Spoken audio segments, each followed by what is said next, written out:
Hello everyone, John Zacharias with another monthly market video, and today's monthly market video is going to be a very important one for June. It's going to be called The Correction. But before I get into that topic today, I want to go over some market information. New listings are up 10% since last year in the beach towns of Lewis, Rehoboth, and Milton areas, all the way down to Bethany and Fenwick. Closed sales are up 4%, and medium sales price is up 3.6% since last year. But the number that's really getting me over here is average days on the market's up 12.8% since last year. So with that being said, this is a very important video because I'm starting to see this market tilt a little bit. And I think we're due for a correction in the market in the coming months to maybe 1 to 2 years. So that said,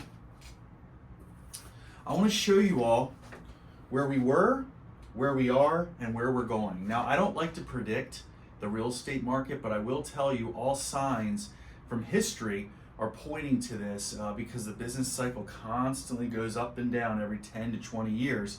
This is a good indication of that. So where we were, the COVID market, okay, it hyperinflated prices due to people moving out of the cities here at the beach, and they were trying to move into their home to work from home. It was a false inflation with prices. It was an unhealthy growth. A lot of people gained $200,000 to $300,000 in equity in the matter of 2 years, which is kind of unheard of. Rising demand, okay? With rising demand, there was less homes for sale, which was a low inventory, and there was like multiple offer situations all over the place from 2020 all the way to about the first quarter of 2024. You don't really see too many of these anymore unless it's a hot property. Here's where we are right now. We're headed towards a balanced market, and I think we're almost there. I see homes that are sitting on the market a lot longer than they have been.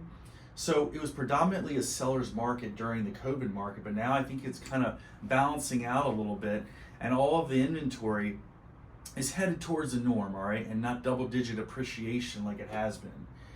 So there's still inflation. Prices are still going up in the midst of all this, and it doesn't make any sense, and I think a correction's got to be made because eventually the prices are going to be going down with the more supply that's on the market and the less demand. And speaking of demand, there's a slower growth and there's less buyers that are out there right now. A lot of people are kind of shying away from the higher interest rates. They think the prices are too high, and they're kind of waiting for this correction to fully take place.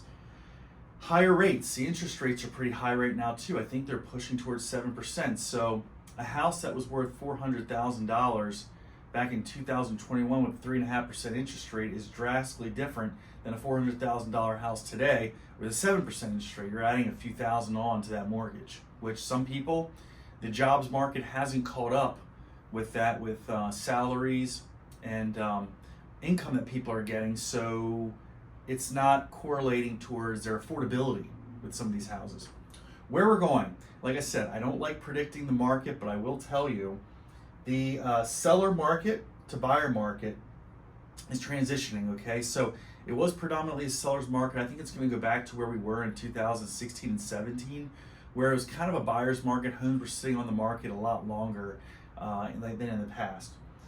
And there's going to be a contraction in the market, and I think there's going to be more buyers that are going to come out of the woodwork with people who bought in the COVID market, and they are going to want to probably sell their house, make the money, and either move up or downsize or what have you. And then finally, with the higher inventory, it's also going to affect, like I said, once again, the prices. When there's a higher supply, there's usually less demand, and buyers can either negotiate or have more negotiating power and be kind of picky. But sellers, fear not. You're still going to have a lot of your equity that you gained in the COVID market. So when you do decide to sell, you will probably be sitting on a substantial piece of equity. So that's a synopsis, a short condensed version of what the market's doing. If you want more information, you can reach out to me, John Zacharias. You can go to my website, you can go to Zillow, and I will talk to you all next month. And happy June. Enjoy those warm temperatures. Thank you.